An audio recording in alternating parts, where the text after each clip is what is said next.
प्रणाम जितना भी हमारे भोजपुरी के श्रोता समाज भाई लोग जुड़ल बनी हमारे बड़ भैया सौरभ भैया और विजेश भैया के फेसबुक आईडी से सब क्योंकि ये जैसे गोर छू के गोर लगाता नहीं। आज बानी हम पटना में सौरभ भैया के स्टूडियो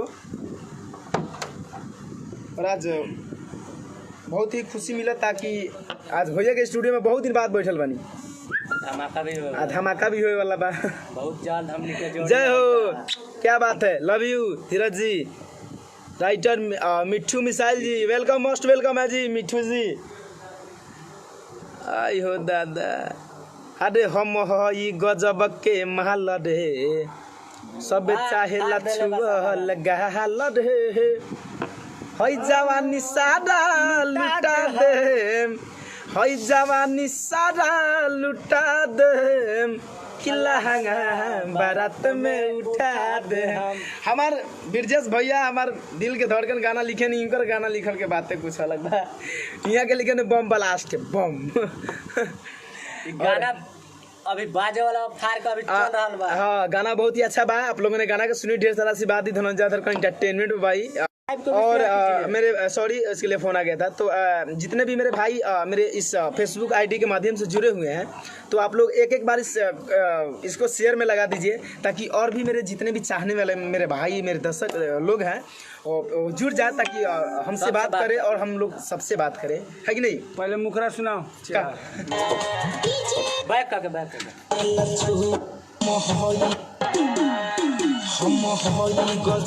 और के सुना है कमेंट करके बताइए।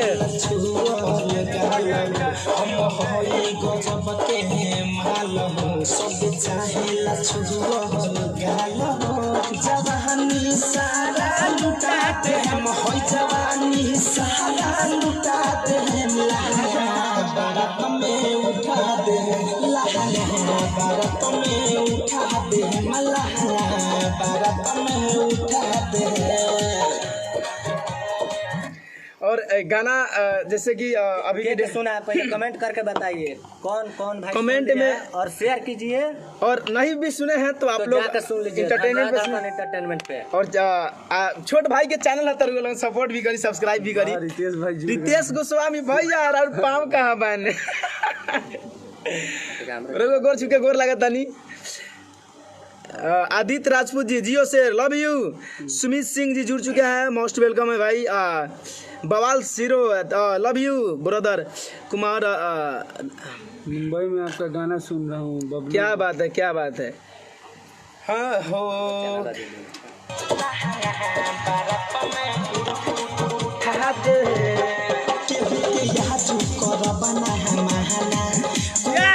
महफिल के दीवाना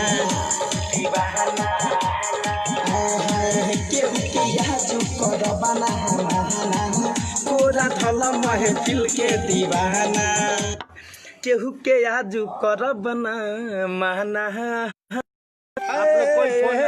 और हमारे मेरे एक ब्रिजेश भाई के चैनल है ब्रिजेश बिहारी एंटरटेनमेंट, तो प्लीज मेरे सर्च कीजिए ब्रिजेश बिहारी एंटरटेनमेंट और सब्सक्राइब कीजिए मेरे भाई ताकि पे लाइव स्टेज शो सब कुछ आएगा। मान लेता नहीं कि भाई के जो भी मनोरंजन चीज हुई ब्रिजेश बिहारी एंटरटेनमेंट में मिली। और हमारे भैया के कंपनी चल रहा है SS फिल्म मोतिहारी, तो आप लोगों को पूरा पता ही हुई। और SS फिल्म मोतिहारी के माध्यम से गाना बहुत ही अच्छा आप लोगों को सुनने के भी मिलेला, बहुत ही अच्छा। और हमनियों के बहुत जल्द आई अभी धमाके के तैयारी में बानी सब, तैयारी में बानी, धमाका हुई बहुत जल्दी। और बहुत ही अच्छा गाना जा भी रहल बा, रिलीज भी हो रहल बा। देवी सॉन्ग भी बहुत ही प्यारा सॉन्ग रिलीज भइल बा, पूरा पंडाल सॉन्ग। तो आप लोगों सुनिए और ढेर क्या बात है। लल्टू प्रेमी जी है, हाँ लल्टू जी दिल फेंका दिल काढ़ा तरह के का हाल बा, धंजा धड़कन कमाल कइले बा। मोतिहारी में अभी बाढ़ आइल बा भाई, ठीक ना। मोतिहारी पहुँचे वाला बानी, तो फिर हम बताई लोगन के। और सब बताइए आप लोग कहाँ से बानी जा। नाइटर छबीला सब कोई कमेंट करके बताइए भाई लोग कहाँ से है, क्या बात है आप लोग बढ़िया है ना सब। चलाओ गाना है हाउ जोन गाना एगो हम ना गइले सैड सॉन्ग आ जोन हम आयुष्मान में शूटिंग करत रह हम जेमे जनिया वीडियो ए जाए जान जा बजाइए, हां जाए जान जा। शादी के कार्ड में जो पंकज राय शूट कइले रह साइड सॉन्ग बना के ना दुर्गा पूजा के सॉन्ग अच्छा अच्छा अच्छा समझ गेली बजाओ। जान ले जय हला से हमर डोली। दुर्गा पूजा आया है गाना कंपनी से बताइए। दुर्गा पूजा आरसीएम से गाना आएगा देवी गीता धनंजय ब्रदर देखिए मैं बता देता हूँ देवी सॉन्ग ऑडियो वीडियो मेरा आ चुका है। आप लोग आरसीएम भक्ति सागर पर देख सकते हैं। और क्या है कि प्रोसेस मैं बता दूँ तो ना जाने का हो गइल बा गाना के व्यू ना जाता था, लेकिन आप लोगों के मतलब अगर ना पहुँचे तो अगर नोटिफिकेशन ना मिलता तो आप लोगों जाके चैनल को खोल के आप लोग गाना के सुन सकता नहीं। बहुत ही प्यारा प्यारा सॉन्ग गाना हम का बताई सुनाइए अंदर बजाओ ना। पहले है गाना बजा गाना पहले शर्ट सुनिए। हाँ दे रुक जो पहले वो साइड सॉन्ग सुनिए आप लोग। जन जन नीचे मारना ले जय हो लाश डोलिया में आ गया गोलियां में आ गया आ गया जियो। अगर आप भी सब्सक्राइब बेल आइकन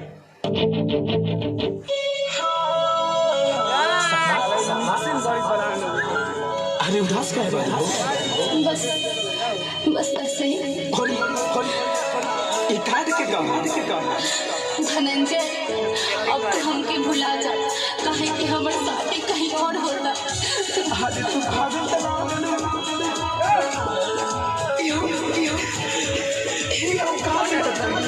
ये सच है। अरे हमरे जिंदगी के गाँव रे पगली हो काल है चल जाइबू तू बदल जाइबू अपन हाथे पिया के मेहदी बोल जाइबू। अरे चल चल जाइबू तू बदल जाइबू अपन हाथे पिया के मेहदी बोल जाइबू। दिल धड़क के कोई फरक तोहरा बोलिया में कल तर जाइबे हम तब जाई सोना ले कोई हलास हमर डोलिया में कल तर जाइबे हम तब जाई सोना ले कोई हलास हमर डोलिया में कि काल्हे तर जाइब हम तमर जाइब कि सोना ले जय हलास हमर डोलिया में है। गाना भाई के भाई के अच्छा लागल है। सैड सॉन्ग के तो रू लोगन के डिमांड होके लगी धनंजय भाई के सैड सॉन्ग आवे, अब हमनी के सुनी जा। और एगो एल्बम में 8 गो अगर गाना होगा तो 7 गो, तो जेमे 5 गो सैड सॉन्ग जाला, 1-2 गो लव सॉन्ग जाई, बाकी 1-2 गो ऑर्केस्ट्रा मैटर जाला। नीरज गुप्ता सुपर अवधेश प्रेमी भाई का लिखा हुआ है ऐसे हुआ है ये बवाल सॉन्ग। हाँ और इस गाने को अवधेश प्रेमी लिखे हुए थे। बड़ भैया अवधेश भी ये गाना के लिखले रहे, हमनी के बैठल रहनी जाए स्टूडियो। जान जाए बजावा कौन हमर अपन होला हिट न रहे जाए। अरे वो बहुत पुराना गाना हो गया, लेकिन बहुत अच्छा एगो सैड सॉन्ग के आप लोगों के प्यार से बात मिल रहा है। या बस से दिल लगा जई है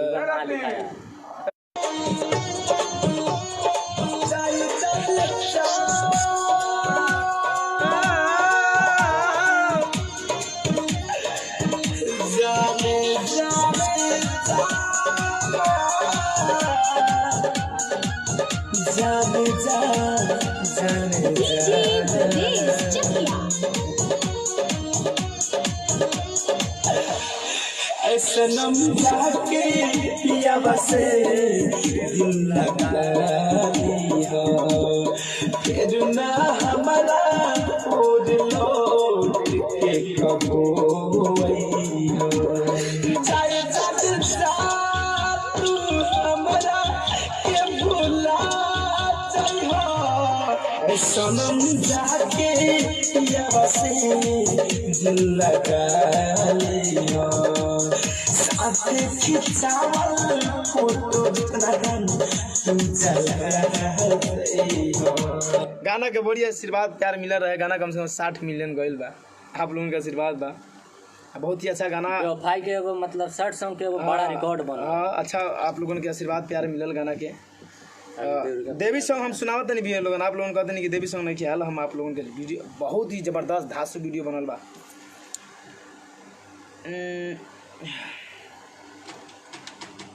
धनंजय धड़कन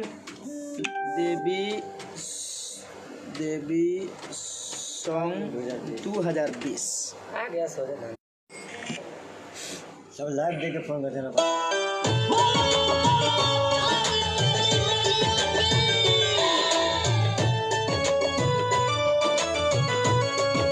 बवाल सॉन्ग भैया।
कि मारे डहार कैसे आई दुआर लागल बाटे राउरे बजर के वार कि आरती उतारी कैसे लगवा से आरती उतारी कैसे लगवा से कि डर लागे माई राउर बघवा से हो डर लागे माई राउर बघवा से। बहुत ही मतलब ज़बरदस्त देवी सॉन्ग आए हैं जो सुनकर बहुत दिल को सुकून मिलेगा। और हर साल की तरह इस साल भी मैंने आप लोगों के लिए और आप लोगों के बीच में बहुत ही ज़बरदस्त देवी सॉन्ग मैंने गाया है।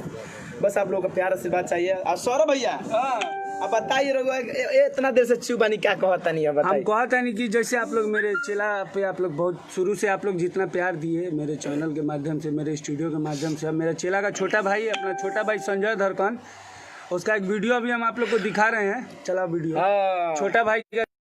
बहुत खुशी की बात है कि आप लोग पहली बार मेरा छोटा भाई संजय धड़कन का वीडियो आया और आप लोगों का प्यारा आशीर्वाद पहला गाना ही 1 मिलियन लेकर चला गया। क्या बात है। देखिए आपको वीडियो दिखा रहे हैं और मैं वीडियो को दिखा रहा हूँ।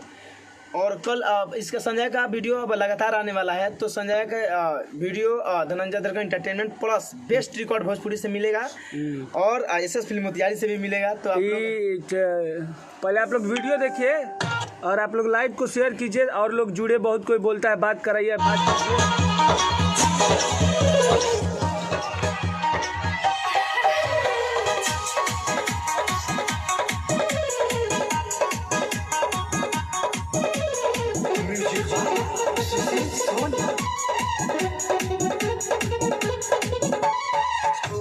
सखी चौनिया रमिया छोड़ो नहीं से लहरे दिलवा में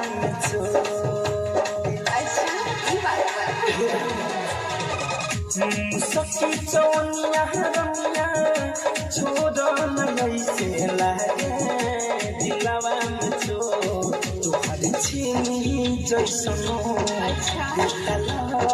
के रिपोर्ट देता लभ के रिपोर्ट तुहर छीनी जैसनो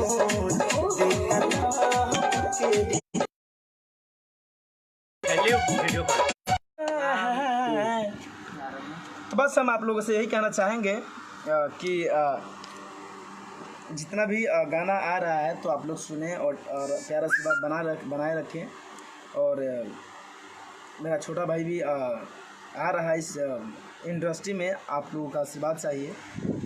और जैसे कि आप बड़े भाई को आशीर्वाद दिए हैं इस तरह भी छोटे भाई को भी आप आशीर्वाद दीजिए। और बहुत ही अच्छा, बहुत जल्द हम दोनों भाई एक साथ देखने को मिलेंगे और एक साथ डुइट सॉन्ग, डुइट गाने और डुइट एक ही जैसे कि एक हीरोइन 2 हीरो विलन उस टाइप का सॉन्ग आएगा। तो आप लोग प्यारा से बात बनाए रखिए और इसको आप लोग ज़्यादा से ज़्यादा शेयर कर दें, लोग तक पहुंचा दें। और जब पता लगे तो हम लोग का गाना एंटरटेनमेंट से अभी के प्रेजेंट में इंटरटेनमेंट से और मेरे भैया का चैनल से आ जाएगा एस फिल्म से। अरे हमके बता दे रे पूरा कि कवना दिशा में जान रहेले, ओ कवना दिशा में जान रहेले। बहुत ही अच्छा गाना आया था, आप लोग को प्यार से बात मिल रहा है और ऐसे बनाए रखे। और चलिए इतना करके आप लोगों से विदा चाहूँगा, फिर आपसे मिलेंगे। प्रणाम।